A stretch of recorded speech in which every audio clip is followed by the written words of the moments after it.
자, 오늘 우리에게 주시는 하나님 말씀을 이제 받겠습니다. 오늘은 사무엘상 16장 1절에서 13절까지 말씀을 우리가 다 함께 받도록 하겠습니다.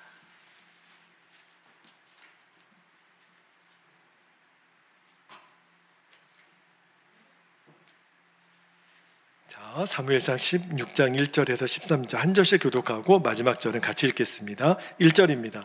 여호와께서 사무엘에게 이르시되 내가 이미 사울을 버려 이스라엘 왕이 되지 못하게 하였거늘 내가 그를 위하여 언제까지 슬퍼하겠느냐. 너는 뿔에 기름을 채워 가지고 가라. 내가 너를 베들레헴 사람 이새에게로 보내리니 이는 내가 그의 아들 중에서 한 왕을 보았느니라 하시는지라. 사무엘이 이르되 내가 어찌 갈 수 있으리이까. 사울이 들으면 나를 죽이리이다 하니 여호와께서 이르시되 너는 암송아지를 끌고 가서 말하기를 내가 여호와께 제사를 드리러 왔다 하고 3절 이새를 제사에 청하라. 내가 너에게 행할 일을 가르치리니 내가 너에게 알게 하는 자에게 나를 위하여 기름을 부을지니라. 사무엘이 여호와의 말씀대로 행하여 베들레헴에 이르매 성읍 장로들이 떨며 그를 영접하여 이르되 평강을 위하여 오시나이까. 5절 이르되 평강을 위함이니라. 내가 여호와께 제사하러 왔으니 스스로 성결하게 하고 와서 나와 함께 제사하자 하고 이새와 그의 아들들을 성결하게 하고 제사에 청하니라. 그들이 오매 사무엘이 엘리압을 보고 마음에 이르기를 여호와의 기름 부으실 자가 과연 주님 앞에 있도다 하였더니 7절 여호와께서 사무엘에게 이르시되 그의 용모와 키를 보지 말라. 내가 이미 그를 버렸노라. 내가 보는 것은 사람과 같지 아니하니 사람은 외모를 보거니와 나 여호와는 중심을 보느니라 하시더라. 이새가 아비나답을 불러 사무엘 앞을 지나가게 하매 사무엘이 이르되 이는 여호와께서 택하지 아니하셨느니라 하니 9절 이새가 산마로 지나가게 하며 사무엘이 이르되 이도 여호와께서 택하지 아니하셨느니라 하니라. 이새가 그의 아들 7을 다 사무엘 앞으로 지나가게 하나 사무엘이 이새에게 이르되 여호와께서 이들을 택하지 아니하셨느니라 하고 11절 또 사무엘이 이새에게 이르되 내 아들들이 다 여기 있느냐. 이새가 이르되 아직 막내가 남았는데 그는 양을 지키나이다. 사무엘이 이새에게 이르되 사람을 보내어 그를 데려오라. 그가 여기 오기까지는 우리가 식사 자리에 앉지 아니하겠노라. 이에 사람을 보내어 그를 데려오매 그의 빛이 붉고 눈이 빼어나고 얼굴이 아름답더라. 여호와께서 이르시되 이가 그니 일어나 기름을 부으라 하시는지라. 13절 함께요.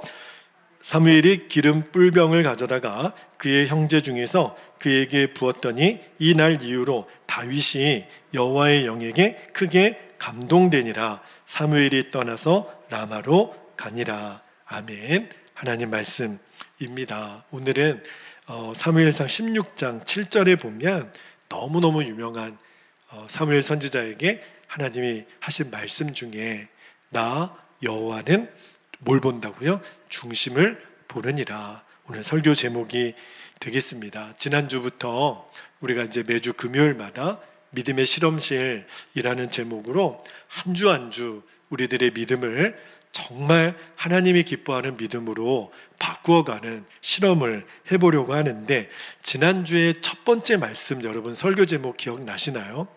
우리가 골리앗이 큰 것이 진짜 문제가 아니다 라는 말씀을 드렸어요.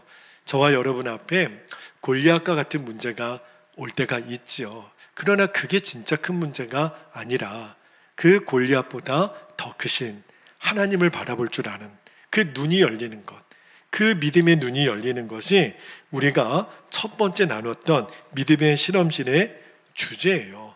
하나님을 바라보는 눈이 우리가 열리면 결국은 우리가 그렇게 커 보였던 문제가 아무것도 아닌 것처럼 없어지게 됩니다. 그리고 오늘 이 두 번째 믿음의 실험실의 주제를 말씀을 좀 나눌게요. 오늘 실험의 주제는요, 내 마음을 항상 준비하고 살라는 거예요. 누구 앞에요? 하나님 앞에. 여러분, 하나님이 우리에게 주목하시는 것은 절대 우리의 외모가 아니라 우리의 뭘 본다 그랬죠? 중심이 뭐예요?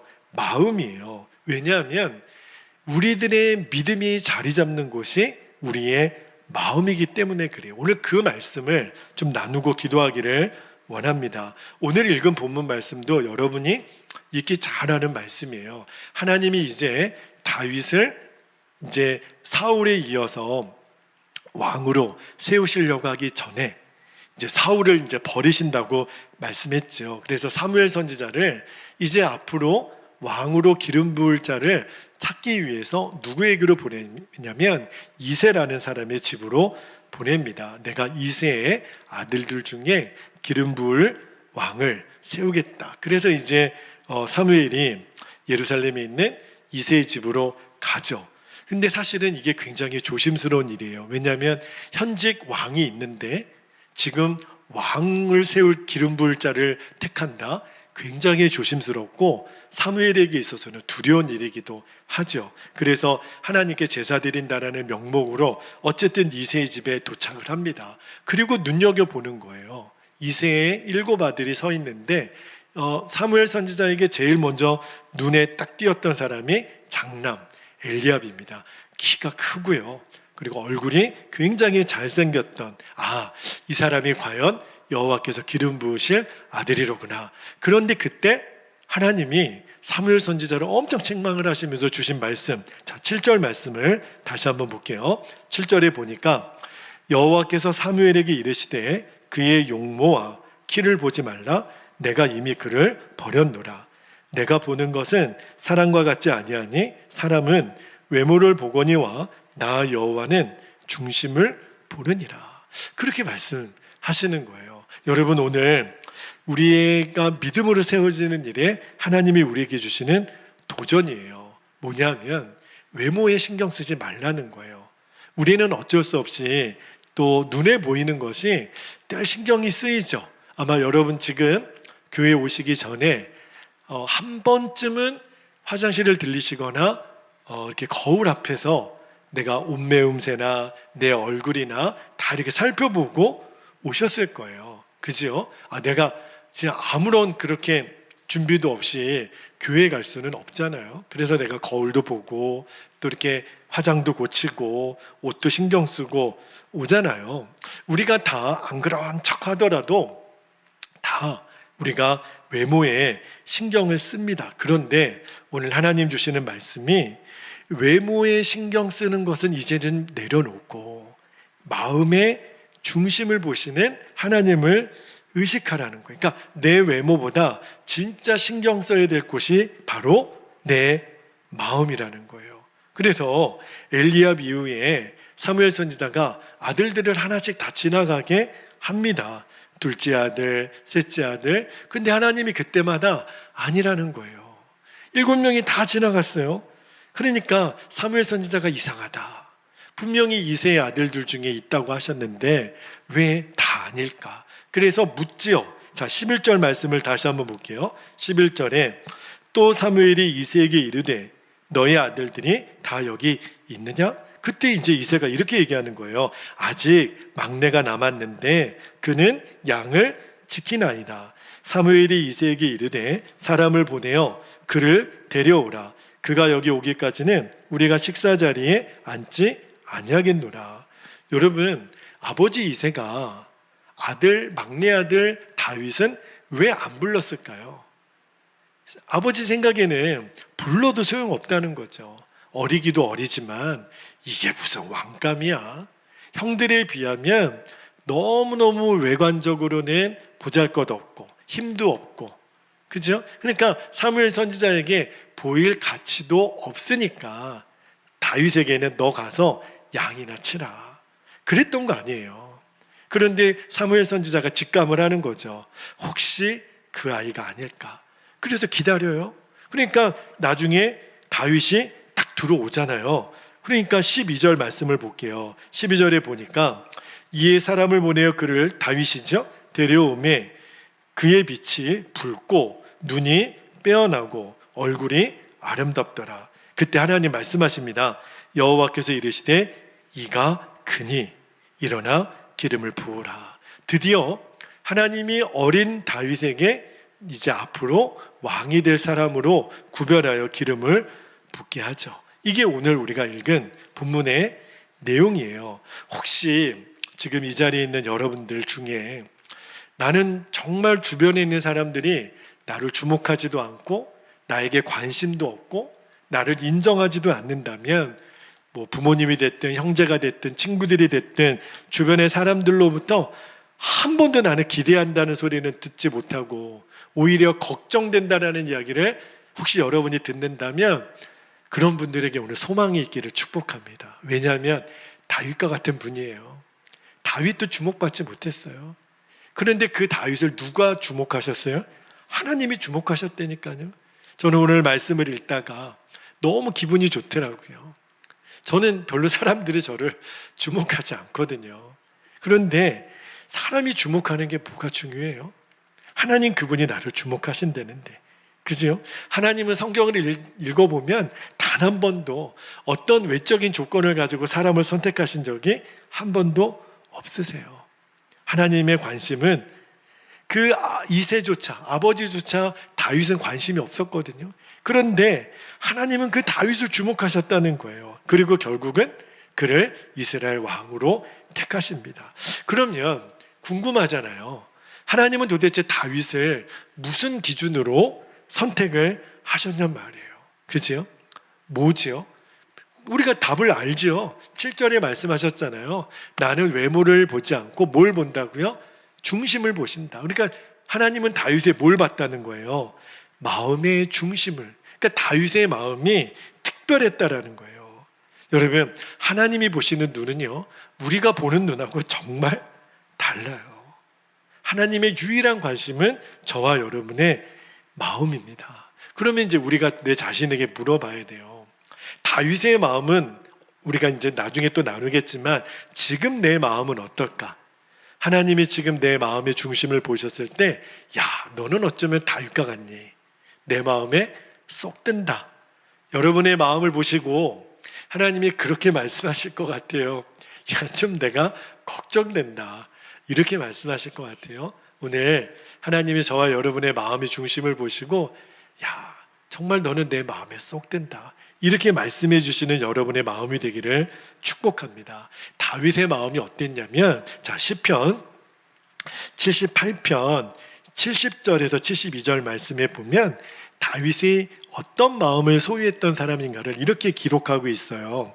시편 78편 70절에 보니까, 또 그의 종 다윗을 택하시되 양의 우리에서 취하시며, 71절에 전양을 지키는 중에서 그들을 이끌어내사 그의 백성인 야곱, 그의 소유인 이스라엘을 기르게 하셨더니, 72절에 이에 그가 그들을 자기 마음의 완전함으로 기르고 그의 손에 능숙함으로 그들을 지도하였도다. 하나님이 언제 다윗을 왕감으로 택하셨다 그랬어요? 양들 치는 걸 보니까, 야, 마음이 어떻게 이렇게 완전하지? 이렇게 능숙하지? 내가 이 다윗에게 이스라엘 나라를 맡겨도 괜찮겠다. 하나님이 그때부터 눈여겨 보셨다는 거예요. 언제요? 그 어렸을 때, 양칠 때. 그러니까 다윗을 보니까 그 양을 얼마나 지극정성으로 돌보는지.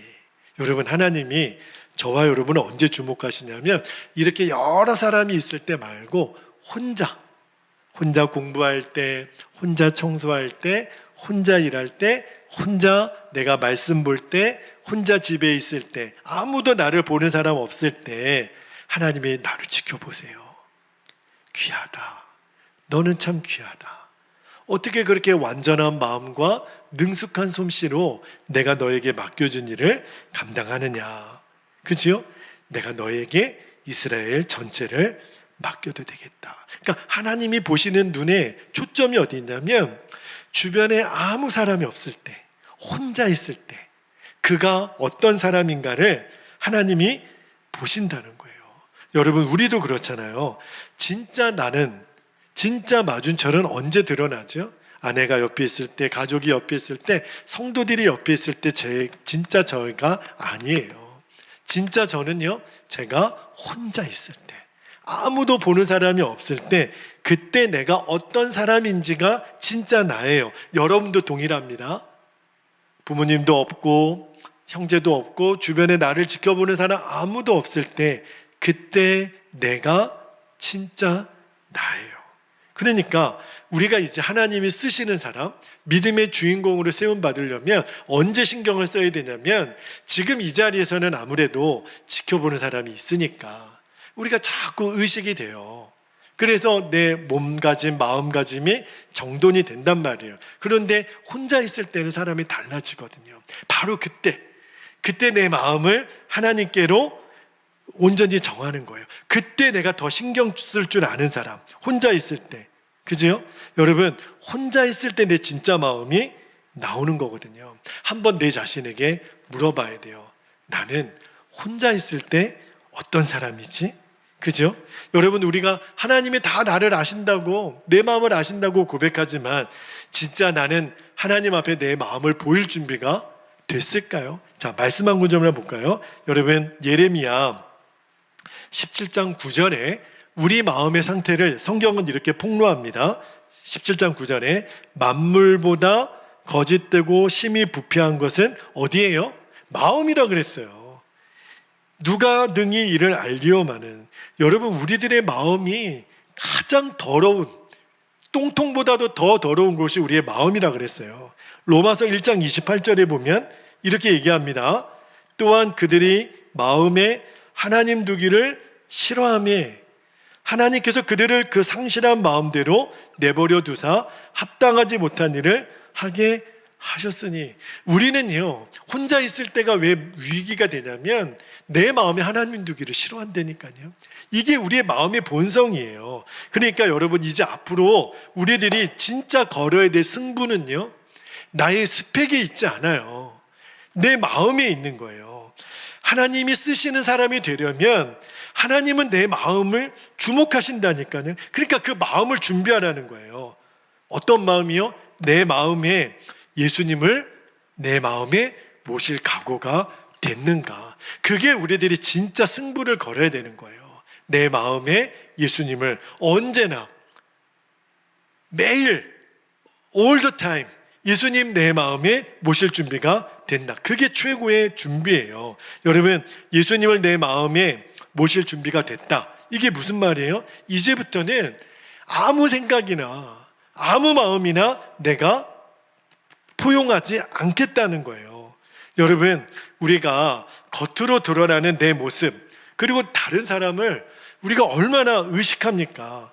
그런데 내 마음은요, 내 외모는 가꾸지만 내 마음은, 누가 내 마음을 지금 들여다보면요, 기절초풍할 때가 있지 않나요? 내 마음이 얼마나 더럽고 가식적인지. 여러분, 우리도 누군가를 대화할 때 말입니다, 이런 말 할 때 있잖아요. 지금 내 얘기는 듣고는 있어? 아니, 눈은 나를 쳐다보는데 내 말을 안 듣고 있을 때. 그죠? 여러분, 저도요, 이렇게 말씀을 전하다가 우리 성도들의 눈을 봅니다. 저는 말씀을 듣는 성도들의 눈을 봐요. 근데 눈은요, 끔뻑끔뻑 저를 쳐다보는 것 같지만, 근데 어떤 때는 마음은 다른 데 있구나. 지금 이분이 말씀을 지금 듣고 있지 않고 계시는구나. 그렇게 느껴질 때가 있어요. 그거는 어떻게 말로 설명을 할 수가 없어요. 그러니까 고개는 끄덕끄덕 하세요. 그런데 진짜 마음으로 지금 말씀을 듣고 있는가? 여러분, 지금 예배당까지 와서 하나님의 말씀을 듣고 있는 이 순간에도 내 생각, 내 마음은 다른 곳에 가 있을 수 있습니다. 몸은 여기 있지만 내 마음은 엉뚱한 데 있을 수 있다니까요.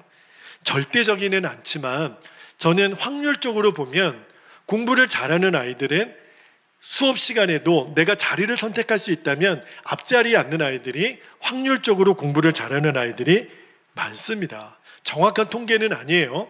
그러나 교인들도 똑같습니다. 되도록이면 앞자리에 앉는 성도님들이 은혜를 더 많이 받는 것을 확률적으로 제가 봐요. 왜 그럴까요? 왜 내가 앞자리에 앉는 거냐면, 아무래도 뒷자리에 앉아 있으면 보여지는 사람들이 너무 많아요.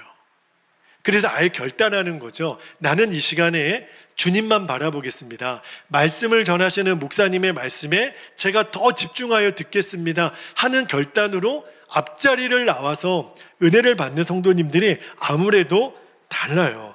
자, 그런데 제가 그렇다고 해가지고 뒷자리에 앉아있는 사람을 뭐라고 하고 싶은 생각은 없어요. 앞자리에 앉아 있어도요, 이 로얄석에 앉아 있어도 여전히 내 생각은 다른 데 가 있을 수 있는 사람이 있다고요. 그때 지금 내 마음을 빼앗는 뭔가가, 마귀가 계속 지금 별의별 생각을 다 넣어준다니까요. 어떤 때는 야, 내가 지금 가스 밸브는 잠그고 왔나?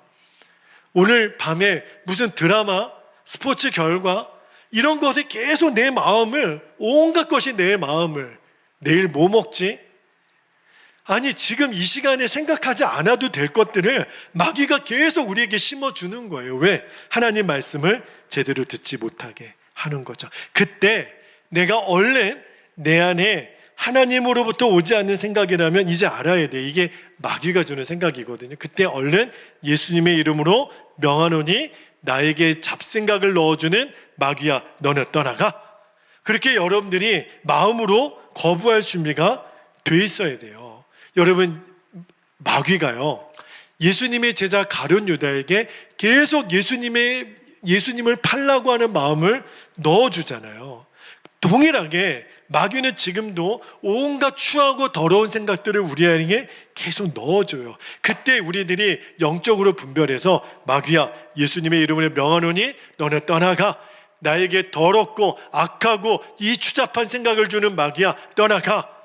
여러분이 마음으로부터 하나님께로부터 오지 않는 것, 하나님이 기뻐하지 않는 것에 대해서 내가 대적할 수 있는 마음의 준비가 되는 거예요. 여러분, 흔히 가스라이팅이라고 하는 소리 여러분 들어보셨죠? 내가요, 누군가를 내 마음과 그 사람의 마음과 생각을 내가 마음대로 조정할 수 있고 지배하려고 하는 이 악한 영의 역사가 바로 가스라이팅이에요. 무섭습니다. 근데 지금 마귀는 우리를 계속 우리에게 심어주는 거예요. 마귀의 목적은요, 저와 여러분의 몸 아닙니다. 우리들의 육신 아니에요. 마귀의 목적은 우리들의 마음과 생각을 자기 마음대로 조정하려고, 그죠? 그런데 하나님이 이제 우리에게 도전해 주시는 거예요. 이제 너의 마음을 내가 원하는 대로 바꿀 수 있겠냐? 이제 마귀가 너희를 가스라이팅 할 때 그거를 거절하고, 하나님, 저는 하나님 마음을 붙잡겠습니다. 하나님께서 허락하시는 마음만 내가 붙잡겠습니다. 할렐루야. 그게 바로 내 마음의 중심을 보시는 하나님께 반응하는 태도예요. 여러분, 내 생각에 별의별 생각이 내 마음에 계속 지금 역사할 때 나는 하나님이 기뻐하시지 않는 생각은 내가 거절하겠습니다. 저는 하나님이 주시는 마음만 제가 품겠습니다. 다윗이 그랬다는 거예요. 다윗이. 여러분, 노아도 그랬어요. 창세기 6장 9절 말씀을 한번 볼게요. 자, 창세기 6장 9절에 보면 노아를 설명할 때 이렇게 표현하잖아요. 이것이 노아의 족본이라. 보세요. 노아는 의인이요 당대의 완전한 자라. 그는 하나님과 뭐 했다고요? 동행하였으며. 이게 노아예요. 노아가 지금 어떤 상태냐면 하나님과 마음이 같은 거예요. 그러니까 하나님과 동행했다. 에녹도 노아도 하나님과 동행했다 그랬는데, 하나님과 동행하는 사람의 마음이 뭐예요? 이신전심인 거예요. 하나님의 마음이 내 마음이고 내 마음이 하나님의 마음이 된 사람. 할렐루야. 하나님이 기뻐하는 마음이면 내가 품고, 하나님이 기뻐하지 않는 마음은 내가 버리는 거예요. 부부도 똑같죠. 부모 자녀도 똑같죠. 가정도 똑같죠. 여러분, 부부가 언제 하나가 됩니까? 서로에게 당신이 기뻐하지 않는 거면 내가 버리고, 당신이 기뻐하는 마음은 내가 붙들게요. 이러면 부부는 완전한 부부가 되는 거예요. 부모 자녀도 똑같지요.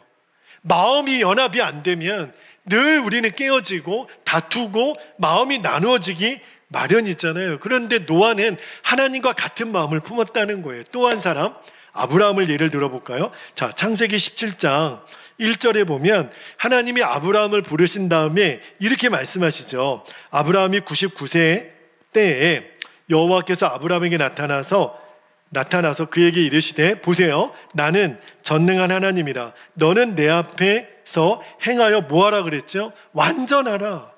여러분, 이 완전하다라고 하는 것은 율법을 지키는 행위를 말하는 게 아니에요. 마음의 중심까지도 너는 아브라함아 내가 원하는 마음을 너는 품어야 돼. 그 마음이에요. 그 말씀이에요. 여러분, 우리가 진짜 하나님이 기뻐하시는 믿음을 갖기를 원한다면 이제 저와 여러분이 해야 될 일은 이거예요. 그냥 믿음만 달라고 기도하지 말고요, 이제 내 마음의 생각을 분별해서 하나님이 기뻐하지 않는 것이면 거절하는 거예요. 갑자기 우울하고 죽이고 싶고 죽고 싶고 원망이 되고 나는 답 안 하고 싶고 하나님이 주신 마음이 아니라면 그거를 거절하는 거예요. 나에게 미움을 주는 영아 떠나가라. 나를 죽게 만들고 죽고 싶게 만들고 우울하게 만들고 자존감이 없게 만드는 이 악한 영아, 너는 떠나가라. 할렐루야. 그런 마음은 대적하고 하나님이 기뻐하시는 마음, 사랑하라, 용서하라, 품으라, 낮아지라, 먼저 섬기라, 그런 마음은 품는 거예요. 이것이 두 번째 믿음의 실험실의 핵심입니다. 지난주에는 문제보다 크신 하나님, 골리앗보다 크신 하나님을 바라보라 그랬다면 이제 내 마음에 하나님이 기뻐하지 않는 마음은 거절하고 하나님이 기뻐하시는 마음을 품는 거예요. 여러분, 내 안에 진짜 믿음이 생겼는지 아닌지는 내가 압니다. 벌써 진짜 믿음이 생긴 사람들이 특징이 있어요. 두려움이 없습니다. 염려가 없어요. 그리고 하나님이 주시는 지혜가 막 샘솟습니다. 그리고 길이 보여요. 내가 어디로 가야 될지, 무엇을 해야 될지, 누구를 만나야 될지. 여러분, 그래서 우리들의 인생이 힘든 거잖아요. 뭘 해야 될지도 모르겠고 어디로 가야 될지도 모르겠고 누구를 만나야 될지도 모를 때, 그때 우리가 너무너무 당황스럽고 힘들잖아요. 그때 내가 믿음이 생기면 두려움이 안 된다니까요. 길이 보이니까. 그죠? 그러니까 많은 성도들이 왜 하나님의 뜻대로 못 사는 거죠? 믿음이 안 생기니까. 결국은 믿음 싸움이에요. 우리나라가 일제시대 때 이제 1945년 8월 15일에 우리나라는 반드시 일제로부터 독립한다, 우리는 광복을 맞는다, 이게 믿어지는 사람은요, 아무리 일본이 핍박하고 취조하고 고문을 하고 죽인다 그래도 나는 친일파가 될 수가 없는 거죠. 내가 감옥에 들어가도 우리나라가 반드시 독립한다. 근데 그게 믿어지지 않는 사람, 일본이 너무 커 보이고 일본이 너무 강대하고 전 세계를 다 휘어잡을 수 있는 나라라고 생각했던 사람은 다 친일파 된 거죠. 일본에게 창씨 개명을 해가지고 일본 사람처럼 말하고 일본 사람처럼 먹고 1945년 8월 15일에 완전히 뒤집어진 거죠.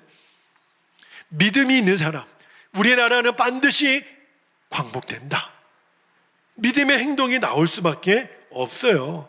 그러지 못한 그 믿음이 없는 사람은요, 그렇게 변절자가 되고 친일파가 된 거잖아요. 그러니까 진짜 믿어지면 그거로 끝나는 거예요. 그런데 이 믿음, 진짜 하나님이 함께 하신다는 믿음이 어떻게 생기냐면 우리가 다윗을 통하여 배워야 돼요. 내 마음에 떠오르는 수많은 생각 중에 하나님이 기뻐하지 않는 생각이라면 대적하고 버리는 거예요. 쳐다도 보지 않는 거예요. 그러나 하나님이 기뻐하시는 생각이면 품는 거. 여러분, 다윗도 그의 인생을 추적해 보면 실패도 있었고 실수도 있었고 죄도 졌죠. 그러나 다윗은요, 늘 마음의 갈망이, 얼마나 하나님에 대한 갈망이 컸냐면 시편 16편 8절에 다윗이 이렇게 고백하잖아요. 시편 16편 8절에 내가 여호와를 항상 내 앞에 모심이여 그가 나의 오른쪽에 계심으로 내가 흔들리지 아니하리로다. 내가 비록 부족하고 연약해도 때때로 넘어지더라도 다윗은 늘 사모했던 마음이 뭐냐면 하나님, 저 항상 하나님 앞에 있고 싶어요. 이게 무슨 마음이죠? 내 마음과 생각조차 이제는 내가 컨트롤하지 않을 거예요. 내 마음과 생각은 주님의 거예요. 이렇게 살았다는 거예요. 여러분, 우리도, 저와 여러분도 이것을 정말 원한다면 이제 나의 육신의 이 죄악된 욕망은요, 이제 십자가에 못 박는 거죠. 더 이상 세상에서 이리 기웃 저리 기웃할 이유가 없는 거예요. 끝난 거예요. 이거를 항상 주님을 내 마음에 모시고 산다, 그렇게 말하는 거예요. 오늘 우리가 이 밤에 이 결단을 하기 위해서 이 자리에 서 있습니다. 여러분, 하나님이 다윗을 주목해 보신다 그랬잖아요. 항상 다윗은 하나님만 사랑하고 하나님만 바라보고 있는 혼자 있는 들판에 있는 다윗을 보셨다는 거예요. 그 양들 하나하나를 얼마나 지극정성으로 돌보고 있는지.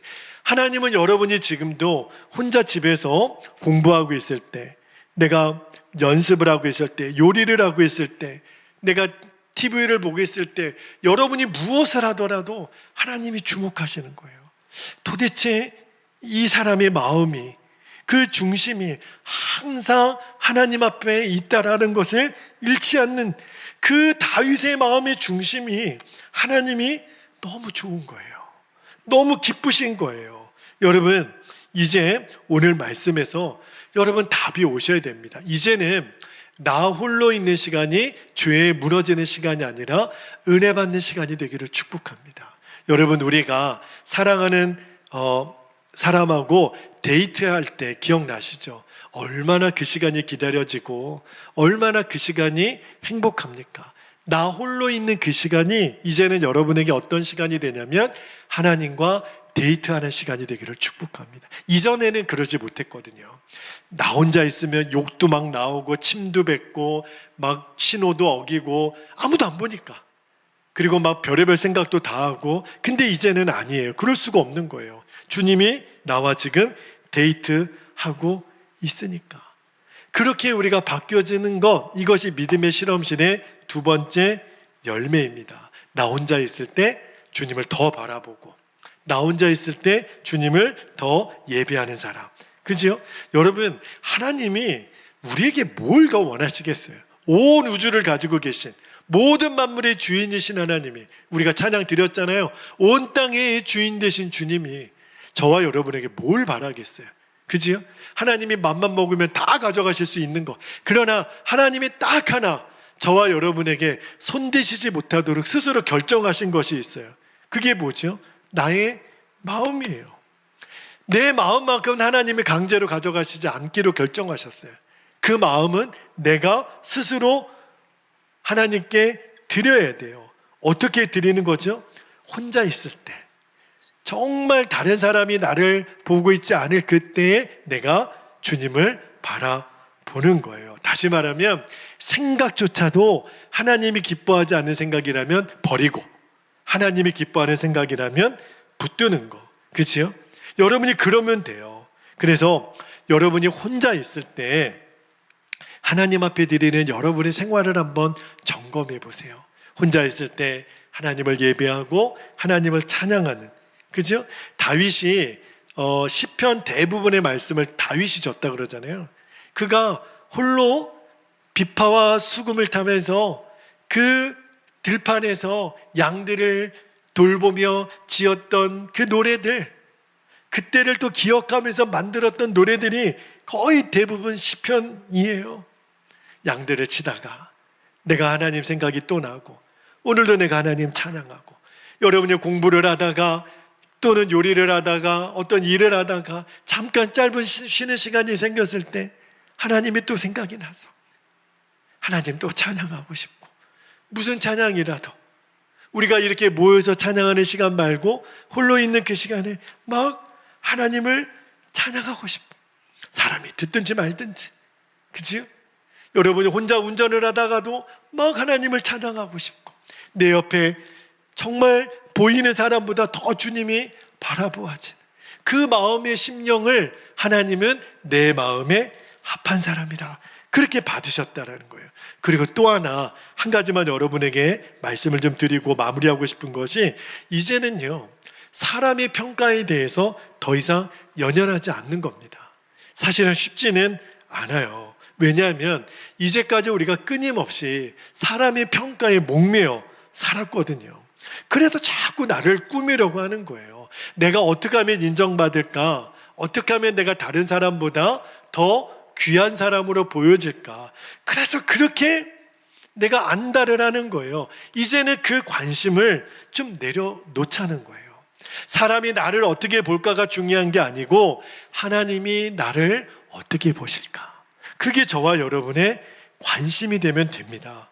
여러분, 사람이 나를 어떻게 평가하는가는 이제 십자가에 못 박고 하나님이 나를 기쁘시게 받으신다면 저는 그것으로 충분합니다. 그게 결론이 되는 사람을 다윗과 같이 하나님의 마음에 합한 사람으로 받으시겠다는 거예요. 또 한 사람, 그 대표적인 사람이 바로 요셉입니다. 여러분, 요셉이 보디발의 아내에게 유혹을 받을 때, 이 집에 아무도 없다고 했을 때 겉옷을 버려두고 나가면서 했던 말 기억나시나요? 창세기 39장 9절 말씀을 한번 볼게요. 요셉의 말을 잘 주목해 보세요. 이 집에는 나보다 큰 이가 없으며 주인이 아무것도 내게 금하지 아니하였어도 금한 것은 당신뿐이니 당신은 그의 아내입니다. 잘 보세요. 그런즉 내가 어찌 이 큰 악을 행하여 하나님께 죄를 지으리까? 요셉은요, 이 집에 우리 둘만 있는 게 아니라는 거예요. 하나님이 계시다라는 거예요. 물론 이 일 있고 나서 이 고백을 한 다음에 요셉이 알죠. 내가 어떻게 될 거라는 거. 틀림없이 내가 알고 있는 보디발의 아내는, 이 여주인은 모함하여 나를 감옥에 쳐넣을 수 있는 사람이라는 것을 요셉이 알았을까요? 몰랐을까요? 알았죠. 쳐넣으려면 쳐넣어요. 그러나 나는 하나님 앞에 죄를 지을 수 없겠다. 그리고 요셉이 정말 2년, 3년이 넘는 그 시간 동안 죽을 고생을 또 하죠. 그러나 하나님의 그를 결국은 바로 앞에 세우시는 과정이지만, 근데 여러분 생각해 보세요. 다윗이 이 고백을 드린 다음에 감옥에 끌려갈 때 여러분이 하나님이라면 그 요셉을 바라볼 때 어떤 마음이 들겠어요? 버려두겠어요? 나 때문에 지금 감옥 들어가는 요셉을 보면서 그를 가만히 내버려 두겠어요? 여러분이 하나님이시라면 어떻게 해서든지 그 요셉을 축복하지 않겠습니까? 하나님이 살아계시다면, 하나님의 이름 때문에 지금 감옥 들어가는 요셉을 하나님이 왜 책임지지 않겠어요? 여러분, 지금 당장은 내 앞에 보이는 상황이 어려울 수 있을지 모르겠지만 하나님의 나를 하나님의 손으로 붙들고 있으면 그게 제일 안전한 거예요. 그런데 하나님의 손이 놓아졌음에도 불구하고 지금 당장 내 앞에 모든 것이 잘 된다고 했을 때 실은 그는 망하는 길로 가는 거예요. 지금 내 눈앞에 있는 환경이 어떠함에 상관없이 하나님께 내가 붙들려 있는가, 그게 중요한 겁니다. 그게 하나님 마음에 합한 사람이에요. 많은 성도들이 이 환경과 또 여건, 사람들의 평가 때문에 마음이 무너지기도 하고 열등감이 빠지기도 하고 또 절망하기도 하는데 진짜 바보 같은 거예요. 살아계신 하나님이 계시는데 이 환경 때문에, 누구 때문에, 무엇 때문에 나는 이거밖에 안 된다고, 진짜 바보 같은 거예요. 하나님이 보시는 거는 환경도, 나의 스펙도, 나의 연약함, 내가 뭔가를 할 수 있고 없고, 내가 뭔가 준비되고 안 준비되고, 하나님 아무것도 상관없다니까요. 하나님이 오직 하나, 저와 여러분에게 보기를 원하시는 거는 마음의 중심 딱 하나. 혼자 있을 때 하나님을 바라볼 줄 알고 혼자 있는 시간이 은혜를 누리는 사람이라면 하나님이 그를 왜 안 쓰시겠어요? 하나님이 요셉을 왜 안 붙드시겠어요? 하나님이 다윗을 왕으로 삼으셨다니까요. 하나님이 결정을 정하신 거예요. 내 마음이 아파하니까. 그래서 하나님이 다윗을 택하여 쓰신 거예요. 여러분, 우리는 아닐까요? 똑같죠. 이제 말씀을 마무리하겠습니다. 믿음의 실험실의 두 번째 핵심이 뭐냐면, 하나님은 내 마음의 중심을 보신다. 내가 이제 하나님이 기뻐하지 않는 마음이라면 거절한다. 예수님, 내 마음이 분명히 계신 거 내가 믿는다. 하나님이 기뻐하는 마음을 나는 품는다. 할렐루야. 혼자 있을 때 예배하고 찬양하는 사람이 되는 거예요. 이제 사람의 평가? 물론 사람하고 싸우라는 얘기는 아니에요. 그러나 더 중요한 것은 하나님의 평가. 하나님이 괜찮다 그러면 괜찮은 거죠. 하나님이 잘했다 그러면 잘한 거죠. 하나님이 예쁘다 그러면 예쁜 거죠. 사람들이 뭐라고 얘기를 하더라도 사람들의 평가, 그게 뭐가 중요해요? 하나님의 평가가 진짜인 거죠. 우리가 할 수 있는 거는 내 마음만 구별해서 하나님께 드릴 수 있으면 돼요. 그래서 오늘 이 밤에 기도할 때 하나님, 제 마음을 주님께 드립니다. 하나님께 앞에 부끄럽지 않는 담대한 마음을 가지고 이 시간에 여러분의 마음을 주님께 드리시기를 축복합니다. 이제 함께 기도할 때 오늘도 우리가 두 가지 기도 제목을 나눈 후에 우리가 붙들고 기도하기를 원하는데, 첫 번째 기도 제목입니다. 다윗처럼, 요셉처럼 홀로 있을 때, 이게 중요해요. 홀로 있을 때 내 마음의 중심을 보시는 하나님을 바라보는 눈이 더 열리게 하옵소서. 혼자 있을 때, 그때가 너무너무 중요한 시간이에요. 두 번째입니다. 항상 내 마음이 주님의 마음이 되게 하시고, 하나님이 기뻐하지 않는 마음은 단호하게 거절하는 결단이 오늘 여러분에게 있기를. 이게 주님께서부터 온 마음이 아니라면 우리가 대적하면 돼요. 그리고 주님의 마음만 내가 품으면 됩니다. 그러면 돼요. 그러면 하나님이 저와 여러분도 다윗처럼 쓰세요. 오늘 그 역사가 있기를, 오늘 믿음의 실험실에 두 번째 말씀을 여러분이 붙잡으시기를 바라고, 허락하신 기도 제목 붙잡고 주님의 이름을 간절히 부르신 후에 통성으로 기도하겠습니다. 주여